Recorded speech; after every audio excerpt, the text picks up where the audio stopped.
Well, good. It's not morning. I missed the morning. It's afternoon. And whoops. Oh, I just gave away where I am. Anyway, so it's funny, people saying, because I have travelled somewhere, go figure. Yeah, being an air sign, can't keep us out of the air for too long. And hey, Jody.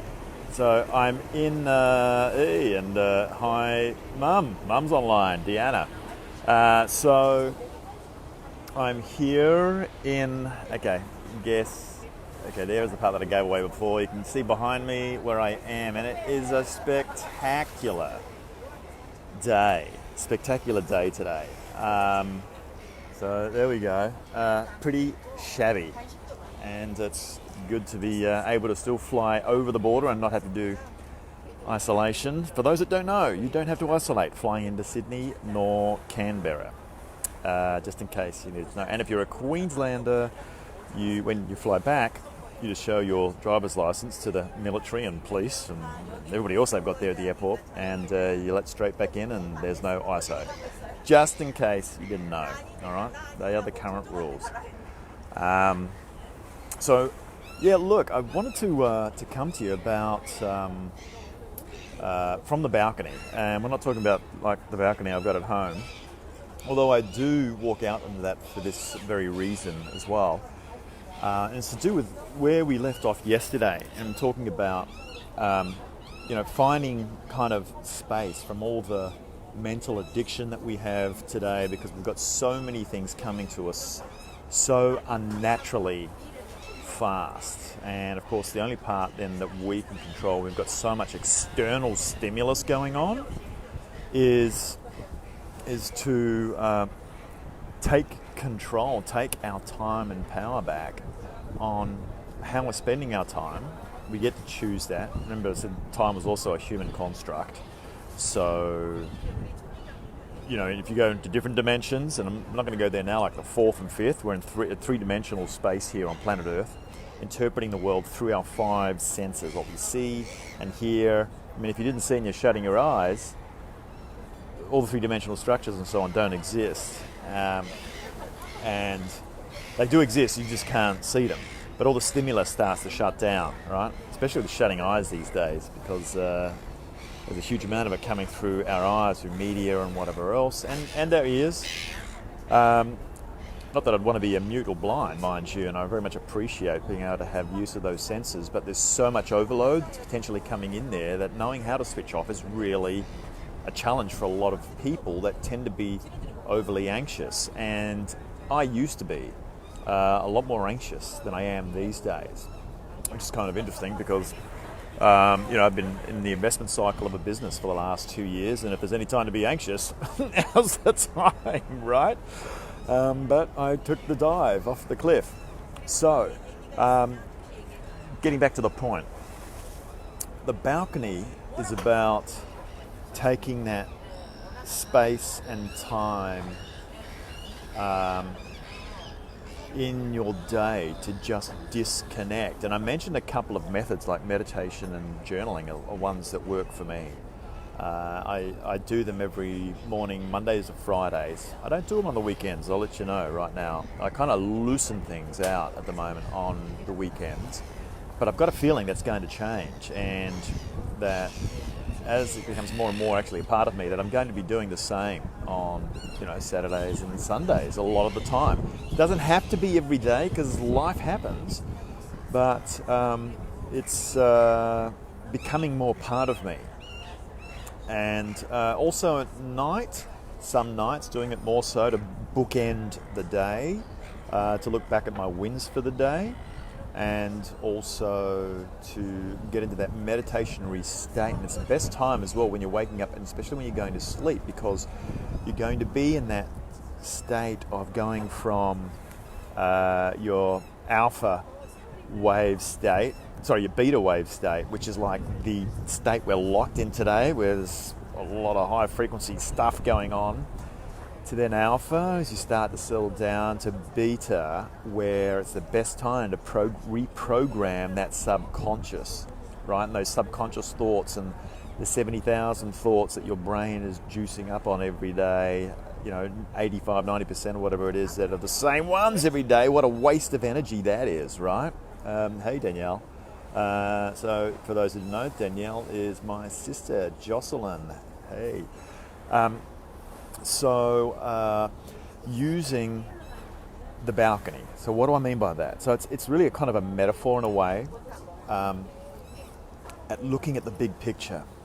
Because it's funny, when you take time to just step away from the battlefield to get out of the trench, and you do allow yourself that psychologically, and you're up on the balcony where you're looking at everything, and then everything starts to go back into perspective. You broaden your thoughts, and so what happens is that one thing you were so focused on, which was one of those things that were probably making you anxious, dilutes out to the big picture of the present, of what's really going on in a broader context in your world. Now, you might have noticed that when I used to be really hard at it as a young executive, really going for goals, because everybody loved me if I got those goals. They were all external fixations to get positive opinion. And we all evolve, so nothing wrong with that, but it doesn't necessarily fulfill your heart. It becomes quite stimulating, and it's getting you away from a point of panic. Some people kind of confuse that with, oh no, it's joy. Well, in a relative sense, it might feel like that, but you've got to know what your driver is that's really driving that. And so getting on the balcony, taking time out, like when you go on holidays, for example, you might have noticed it in like week 2, you start to decompress off the normal traffic that's coming in at you. You then start to settle into more of a heartfelt, hey Danielle, heartfelt and more aligned mind and heart state. And you look at the big picture, and you know how you get those sort of glimpses of, oh, wouldn't it be great if maybe I could start a business doing that? Oh, that would be cool. And you get that excitement feeling. That's where we should be headed more, right? When all of a sudden it becomes, wow, what a brilliant idea, and you're getting creative. That's the state you want to be in more of, and that's been robbed from us. And we've allowed it to be robbed. You've got to take responsibility as an individual, I believe, on this, right? Hey, Ev. Hope you're well, Ev. So when you're in that state, that's golden. That's when good shit starts to happen, if you can do that more and more and more.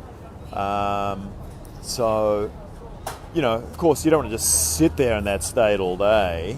But the problem is, it's like nutrition. It's like nutraceuticals, any ceuticals. They might not be right for you. And then when they are, you want to make sure you're getting the right amount.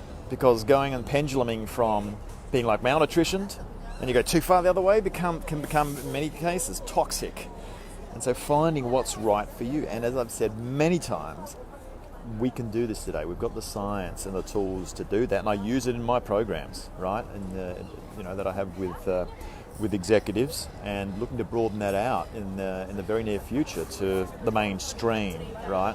And I'm wanting to get to many people, doing that in a more automated fashion, or at scale, one to many at least, and working alongside my partner in a lot of these things too, Adrian Hanks, in the Corporate Alchemist project, where we're looking to bring our positive influence onto corporates. Now, a lot of CEOs, even though they're under pressure, there are also those ones that understand how to manage and use energy properly. And they take time, and they continue to look at the big picture, and they will daydream. They've already, a lot of them, worked it out, right? The same as I've said many times, Tesla and Einstein already worked out that it's all about frequency, energy, and vibration. So getting out of your mind and the way that you normally operated that worked for you so far, that's killing a lot of us in stress, and you might not even know it. And you step into a place you haven't been before, which can be a bit scary, then you start to see things. So from the balcony, when you're looking at the big picture, all of a sudden when your focus broadens out, things come in that you just couldn't see before. They were always there. You just weren't looking at them. Why? Because you were myopically looking at your frantic day. And oh my God, my to-do list. Oh my God, I've got to get this done. Right? And then this and this and this. I know what that world's like. I was in it for 28 years. And, you know, at year 25 is when basically I got the wake-up call. You know, and I'd like to thank God that it wasn't a drastic one. But I did get the information that, Tommy, you're tapping on a guardrail here. You need to get back into the center and get centered. So that's about it. Hey, Andy, Bagman, how the hell are you?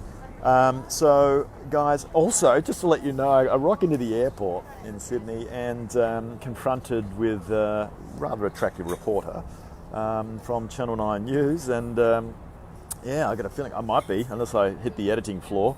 On Channel 9 News tonight, she was asking me a lot about the airlines and 6,000 jobs gone at Qantas, and I guess expecting something controversial from me. And being the eternal optimist, I look at, okay, well, it is what it is. You know, how do we get creative with 6,000 people that now don't have a job? And I know it's short-time pain, and I'm not taking any weight away from the fact that it can be very scary.